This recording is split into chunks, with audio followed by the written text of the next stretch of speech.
les gars, voilà, nouvelle vidéo pour ce débrief et cette belle victoire face à l'OGC Nice, on va en parler dans quelques instants. Juste avant, j'aurais voulu rendre hommage voilà, à la personne qui m'est la plus importante aujourd'hui, voilà, c'est mon fils. Hier, j'étais pas au stade parce qu'il avait un tournoi de foot en salle toute la journée, 7h30 du matin jusqu'à 19h du soir, donc tu peux comprendre que le soir, j'avais qu'une envie, c'est de rentrer. Et voilà, je voudrais le féliciter parce qu'il a fini 3e du tournoi, voilà, une belle médaille et surtout, il a été élu meilleur gardien du tournoi avec un super trophée à la clé. Donc voilà, merci mon homme, j'espère que tu feras aussi bien au prochain tournoi, j'ai envie de te dire. Hein. Réflexe, c'est pas mal, c'est pas mal, c'est pas mal. On va travailler encore un petit peu tout ça. Merci mon fils. Bon ben voilà les gars, cette victoire face à l'OGC Nice, elle est belle parce que malgré ce match en retard qu'on avait face à 3, on a su, on va dire, faire le job. Même si c'était délicat, parce que voilà, Nice est une belle équipe, il y a un bel effectif. Mario Balotelli faisait son retour, et on va en parler après un petit peu plus de Balotelli. Lesmelou, voilà, revenait dans son jardin également. Donc c'est vrai que c'était un beau match qui s'annonçait. Bon, je t'avouerai, tu vois, moi je t'expliquais, je suis rentré un petit peu tard et tout. Je commence à me poser sur le canapé. Putain, la première mi-temps, à part la frappe de Saïd, bidon. Je ne vais même pas parler de la première mi-temps parce que je me suis fait chier comme un rat mort. Par contre, la deuxième, elle démarre tambour battant. Avec cette magnifique ouverture de René, je crois que c'est sur Slity, qui lance directement Tavares. Il fait le geste juste, j'ai envie de te dire, voilà. Il pique le ballon, malheureusement, ça va s'écraser sur la barre. 56e minute, voilà, on redémarre tonitruant, j'ai envie de te dire. Dans la foulée, on aura un super arrêt de René, voilà, toujours décisif, j'ai envie de te dire. Il y aura la grosse occasion de Balotelli, voilà, où il va se retrouver à l'entrée de la surface. Il va mettre le plat du pied opposé à René. La frappe va mourir au ras du poteau. C'est vrai que sur cette occasion, on en aura eu chaud. 61e. Un but magnifique. Le retour d'Amalfitano sur ce match. Amalfitano qui manquait les derniers matchs.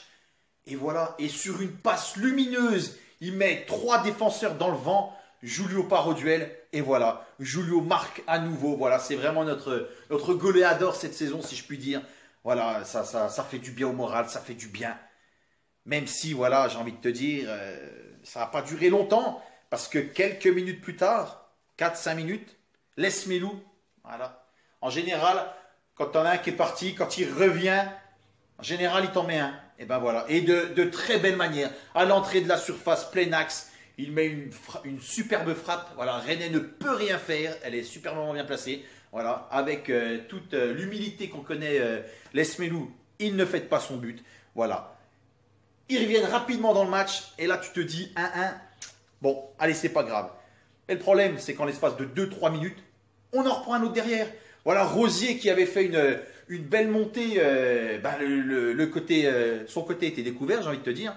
Donc, Pléa a eu tout le boulevard pour aller jusqu'au duel avec René. Il est face avec facilité Yambéré, j'ai envie de te dire, trop facilement, à mon avis. Et il a juste René. Alors il allait se permettre... oh putain, j'ai du mal. Il allait se permettre de chambrer le public de Dijon avec son petit geste. Mais bon, tu vois, je me suis dit, ils reviennent à 2-1. Ah, je me dis, ça va être compliqué. Mais on sait que voilà, notre équipe a de la ressource. 10 minutes plus tard, grosso modo, penalty. Penalty pour Dijon. Alors ce penalty, il fait débat. Il fait débat parce qu'effectivement, le contact est très léger. Il y a je crois que c'est Sarr qui fait une poussette, je ne suis pas sûr. Petite poussette sur Yambéré. Alors c'est vrai, il y a le geste. Maintenant, Yambéré, c'est un beau bébé. Tu vois, je pense qu'il faut quand même le bouger. Tu fais ça sur Rosier ou sur Amalfitano et il décolle de 2 mètres, tu vois. Donc Yambéré, c'est vrai que bon, même s'il rajoute un petit peu. Alors, oui, des pénaltys comme ça, on peut en sanctionner tout le week-end.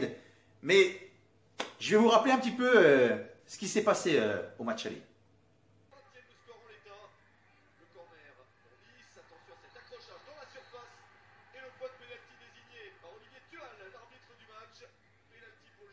Effectivement, Alassane Pléa est tiré en arrière dans la surface par Jordan Marier. Donc voilà, au match aller, on se rappelle tous qu'on avait perdu 1-0 sur un penalty, plus, je ne vais pas dire qu'imaginaire, ouais, il y a peut-être une faute, mais une faute comme il pourrait y avoir tous les week-ends. Alors sur une saison, les gars, tantôt on se fait avantager, tantôt on se fait enfler. On s'est fait enfler au match aller, vous vous faites enfler. Au match retour, c'est une bonne guerre, les gars. Et j'ai envie de vous dire, c'est même pas sur ça qu'on gagne le match. Ouais, on revient à 2-2. Mais après, nous, les Dijonais, on a la force d'aller chercher ce troisième but. Et Kwon, c'est vrai que ça fait quelques matchs qui n'étaient pas décisifs. Il rentre. Et à la 84e, il nous libère. Il libère Gaston Gérard. Il arrive face au but de Jeannot. Jeannot, et j'applaudis Jeannot sur ce coup-là, qui lui, peut-être, aurait aimé marquer. Mais il a la lucidité pour décaler Kwon. Et Kwon, il va aller tacler ce ballon. Et voilà. Et 3-2. Les Niçois ne reviendront pas. On leur a fait une petite salade niçoise. J'étais obligé de la placer celle-là. Mais voilà, c'est vrai que c'est important pour le moral. On revient 12e. 31 points. On passe enfin la barre des 30 points. On sait qu'on a toujours ce match en retard face à 3. Où on peut éventuellement revenir à la 8e place, 9e place, juste derrière Nice. Donc ça fait un bien fou au moral. Encore bravo à notre Julio. Voilà, Julio, je crois que c'est son 8e but, il me semble, si je ne dis pas de conneries de la saison. Et ce qu'il faut savoir, et ça je ne le savais pas, c'est les commentateurs de BeIN, s'ils n'ont pas dit une connerie, que Julio, c'était le buteur le plus efficace d'Europe. Je m'explique. Ça veut dire qu'en gros, Julio Tavares, tous les 3 tirs cadrés, il te met un but. Donc j'ai envie de te dire, bravo à lui. Et c'était vraiment une belle soirée. Une belle soirée qui a été à mon goût un petit peu gâchée. Et je veux finir par parler de ça parce que je vais en parler un petit peu. Voilà, à un moment donné, Balotelli se plaint d'apparemment de propos, de cris racistes à son encontre.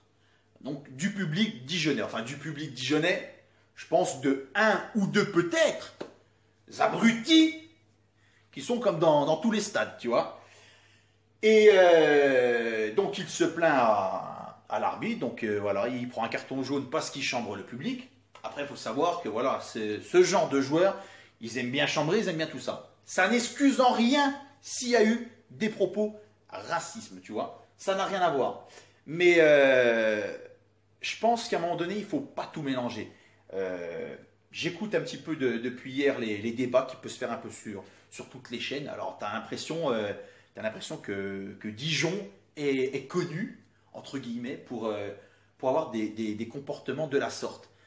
Mais même Pierre Ménez a tweeté voilà, que ça l'étonne qu'un public comme Dijon, un public relativement calme, il y ait eu ce genre, on va dire, de débordement.